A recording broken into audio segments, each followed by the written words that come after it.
I have found a way to enjoy Ragnarok Online again, and I really want to share with you guys this new way of playing the game. Well, at least it's very new for me. I have never played any game like that in this way before. I never thought I would be able to enjoy Ragnarok in that different way. I mean, it's been so many years I've been playing this game, I never thought there was a new way to enjoy the game. The essence of this new gameplay style is all about reintroducing by yourself the RPG element back into the MMORPG. But before I explain this new way of playing the game, I must first explain what I find problematic with the game. Now, Ragnarok is old and it changed a lot with the years. The essence is still the same, but the core gameplay loop has changed a bit. Now in the past, we would go to the maps in the open world and would hunt monsters. So a good place to level up was like Orc Dungeon. And it still is, by the way, even after all these years. Here there are only 4 types of monsters. And I would spend hours and hours here killing the same monsters. In the past, leveling up was much more demanding. They changed the experience rate progression, so each level takes more or less the same amount of time nowadays. But in the past, it was much harder, and in each new level was like drastically harder to level up. This is, after all, an old Korean MMORPG, so that means that necessarily it will involve grinding. And I like grinding, but nowadays I have to work, I have a partner, I don't have much time to spend playing games anymore. So it's not like when I was a teenager. So I like that leveling up nowadays is easier, it's smoother. But making the experience rate progression smoother wasn't the only change Gravity made to the game. There was one that impacted the game way more. At first, Ragnarok had almost no instance dungeons. Most of the game was in the open world. The MVP bosses were found in the world. So for instance, if you want to fight against Drake, you would need to go to the last floor of the sunken ship, which is there open for anyone. MVPs are still found in the open world, and this is nice because as a random player, you would be out there killing some monsters, leveling up, and then bam, an MVP would appear.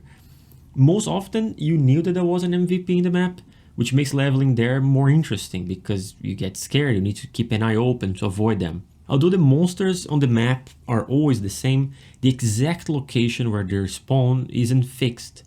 Now, I know this varies, and there are some MVPs it's exactly the same place, but I'm talking about monsters in general, like the orc zombies in Orc Dungeon. So this adds a variation within repetition. This brings a sweet balance to the gameplay. Now repetition is good because you can master the gameplay mechanics and feel good about it. However, too much repetition is bad. We need some variation. MMORPGs need repetition, especially old Korean MMOs, which were not so much based on skill, right? They're more based on resilience, progression over time. So we do need a repetition. So the dungeons in Ragnarok, they were in the open world. The Orc Dungeon was there, open to anyone, and there was a slight variation of the amount of monsters and where they are. So it was repetitive, but there was some variation to make you feel that you have to pay attention to the game. And this is key. The key here is that everyone was there in Orc Dungeon. It's the same Orc Dungeon for everyone. Everyone is sharing the exact same map. That's why people compete for MVPs, because they need to go there and find the MVP and kill it before others can kill it. But things changed. Slowly they started adding instances. Instances are, as the name says, instances of the same dungeon. So that is, they are copies. Instead of the dungeon being out there in the open to everyone, each player or group enters their own instance of the dungeon. Anyone can enter Orc Memory, but only you and the people in your party share the exact same instance of the dungeon. So they're not really open. They are not open world. They're kind of closed. But doing these instances nowadays is much better than playing the open world. I mean, if you want to level up, especially in higher levels, it is much easier to do it in these instances, in these dungeons. We do these instance dungeons hundreds and hundreds of times, and we have to go through the exact same steps every single time. The location and type of the monsters is usually fixed, so we I mean, there's almost no variation. I mean, yeah, it makes leveling up easier, but it reduces the variation. A variation that in the first place, there wasn't that much variation, but there was some variation. But now there's barely any variation whatsoever. And that makes the gameplay feel more grinding. It gets more boring. And I like playing solo. But when I play alone in an instance, I'm truly alone. I'm in solitude. I like to be one person in the middle of others. I like to do my own things and mind my own business in the middle of other people minding their own businesses. But when I'm in an instance, I feel it's just myself. It feels like an offline game, to be completely honest. And it's very boring to do the exact same instance over and over again. You get bored of the story, even if the story is good. I mean, how many times can you hear the same story, right? Okay, there is yet one more problem with Ragnarok nowadays. Special maps. Now, this name varies depending on your server, but they exist basically everywhere. And some private servers don't have that, but all official servers, well, I think all official servers have them. The server I play, the Brazilian official server, special maps are super common. And a special map is one where you get there by talking to an NPC in some town, and the map is absolutely filled with monsters, but like a lot, an insane amount of monsters. The main special map is the one where they fill all the MVPs. They got a bunch of MVP bosses in there, and I don't play that one because that one is the meta, is the current meta of the game, and you need to have the best gear to play in them. But I mean, there are some players that they are so strong, so unbelievably strong, that they just evaporate the strongest MVPs as if they were porrings. It's ridiculous. And usually special maps are where people level up. I mean, the normal special maps. Yeah, they are open in the sense that everyone goes into the same maps, but they're not in the open world. They're just there. You talk to an NPC and you get teleported to there. So it's not really connected to the map. And there is an interesting thing here. In the past, Ragnarok used to suffer a lot with bots, but not anymore. At least not in the servers where they have implemented EAC. Now, regardless of the problems EAC might have, it really stopped the bots. However, the current problem now with Ragnarok Online around the planet are the macros. People have these fancy keyboards and they're able to repeat a specific set of commands. So it's almost like a bot, but it's not really as damaging as bots were. To a great extent, the inflation was a problem because of the bots. Not just because of the bots, but the bots made things much worse. Okay, so this is what happened to me. I was playing on a special map, I was leveling up a mechanic. My build was focused on X-Tornado. I had some gear, some affordable gear, everything was coming from Cash Shop, and it was easy to buy from other players. And with that, it was very easy to do a lot of damage with that skill. And because it's on area, it's very easy to spam it. And you can do it with these new Cash Shop items. You can just spam it. And it's fantastic for these special maps because there's a huge amount of monsters. So I level up like crazy. It was like super insane fast. But it wasn't fun. I was playing the exact same way a macro would play. It's like just spamming the same skill, barely moving. And yeah, I leveled up a lot, but I got so bored. I was on the verge of stop playing Ragnarok Online. Once again, I always stop. That's what I say about Ragnarok, that it's a fantastic background game. So always return to it. And now I was about to stop. And you know, it's usual. We always stop and we come back. Now it was going to be one of the many times I stop. And I was going to stop because I got bored. I don't want to play like a macro plays. It's insanely boring. But this time, something different happened. And this is what I want to talk about.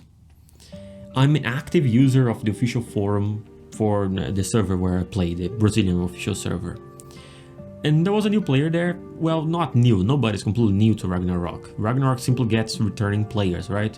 So this was a returning player, but he had stopped playing many years ago. It was like a new game for him. This player wanted to find others to play with him, preferably returning players too, and not people who already has all the good gear. I wasn't much interested in that, but he had a different idea. Because much of the game was too new for him, he decided to play with self-imposed rules. So for instance, not using any Kafra service except saving at the city. This means no VIP buffs, no VIP teleport to dungeons, not even the usual Kafra teleport to other cities. No teleport whatsoever, except if you have the skill teleport, if you are a priest. Some people got very interested in that idea. We all see people playing Ragnarok and other MMOs with self-imposed rules. Usually the self-imposed rules is used to play without using any gear or money you already have in your account. So for instance, the most common one is I'm not going to use any cash shop item, or I'm going to start a new character without using all the gear that I already have. That's the common thing, right? But what this guy was suggesting was something more hardcore. And it was something common in Pokemon, I guess. In Pokemon community, they have that. So some people got really excited, me included, and we thought about a set of rules. Not using the storage system, not buying or selling items to other players, so trade was restricted to only in between the participants. No teleportation system, so no VIP or traditional Kafra teleport. Well, except, of course, if someone has the skill teleport. No quests or gear from Eden, no Rodex, no cash shop, of course, no cash shop for nothing except visuals. Visuals is okay because it doesn't interfere in the gameplay. Well, actually nowadays it's starting to interfere, right? Because you can, now they became normal gear, right? You can enchant them. But anyway, the point is to use visuals just for visual. That was okay. And if a player dies and the party cannot resurrect him, the whole party needs to go back to the city using a butterfly wing. And that guy, he really wanted to add another rule, only playing when there are other people playing as well. So only when there are other participants playing. And well, maybe these rules wouldn't be fun, right? Maybe too many rules, maybe the game would get too hard to play, right? So there was a rule number 0, the essential rule. So follow the rules until they are no longer fun. Fun is what matters the most. Some people thought about setting some objectives, but we came up with a better way. So the objectives, they will emerge from the gameplay. We spent a good amount of time just discussing about how to play instead of actually trying out that style. And I was already hyped, but one more thing happened, and this was crucial. Since we were adding self-imposed restriction, I thought about adding rules only to myself. I thought about creating a mage that can only use one type of magic, so I chose fire. Then one of the participants who had long history of role-playing Ragnarok and in writing some fanfiction, they encouraged me to create a bit of a narrative to my character. I thought about the character being a spirit of fire. He said maybe it could be an Agni who escaped from his master, an elemental master. And then something clicked. It could be a genie. Not a Disney genie, but an Asian, true one, Middle Eastern jinn. Jinn or genie, I don't know exactly how to pronounce it. There are not many jinns in Ragnarok. Well, Ifrit is in the game, and Ifrit is a name of an evil jinn. Jinns are in many traditions, and they are considered to be spirits of fire. And what's more, they can possess people. And so my character was born. Flamma of Jeffen. The idea was to create a light narrative to serve as a background to explain the self-imposed limitations. He only uses fire magic because he's a jinn in disguise. He cannot enter Eden because jinns don't like fairies. I decided to, at the same time, start writing a fanfiction based on Flamma, my character. I don't think I'll ever publish this fanfiction in any forum. I didn't do it for the product, for the story. I did it for the process. The process of writing and thinking about a fanfiction brought life and depth to Flamma. So it's not really about sharing that story. I might, but that's not the point. Adding self-imposed rules brought new challenges. For instance, I had to run from any monster of the fire element because I couldn't use fire, right? So I could only use fire magics. So if I saw a monster that is of the fire element, I'm helpless. And it made me explore the map, but like savor it. Even though I had to walk repeatedly between Morok, Pyron, Prontera, Jeffen, and Aldebaran, I could feel the distance in the world. Every little thing became much harder, but I started appreciating the little steps. I forgot completely about the meta. And adding a bit of a narrative, a bit of fiction, gave life to my character. Flamma is a character I won't ever forget. He's unique. It's not like my mechanic that I leveled up super fast. he's special, much weaker, incredibly much weaker, but way more special. And the craziest thing is that I ended up playing with others. We got together to fight weak bosses, and it was so much fun. A party of first job characters trying their best to kill the Goblin King. Beyond interacting between us, we would also interact in the forum. It made my gameplay much more social. Even when I was playing alone, I would report how things went with Flamma. So others as well. Remember that rule of playing only when others were playing? That didn't stick. We were always playing by ourselves on our free time, which was usually not the same time, except sometimes on weekends. But we would report to each other with the forum, and that made the solo gameplay social as well. And I invite you all to get inspired and play Ragnarok also with self-imposed rules and adding some narrative. And if you do so, please share in the comment section. I would love to hear about it. Maybe even show your character in your story in one of my videos. I don't know, if you talk about it, I might actually make a video about it. Well, this is the episode 0 of a new series. I will release a series of videos of gameplay with Flamma, sharing my experience of leveling up with all those self-imposed rules, and with a light background narrative. Very light. This whole process of creating a proper character has changed my relationship with Ragnarok Online.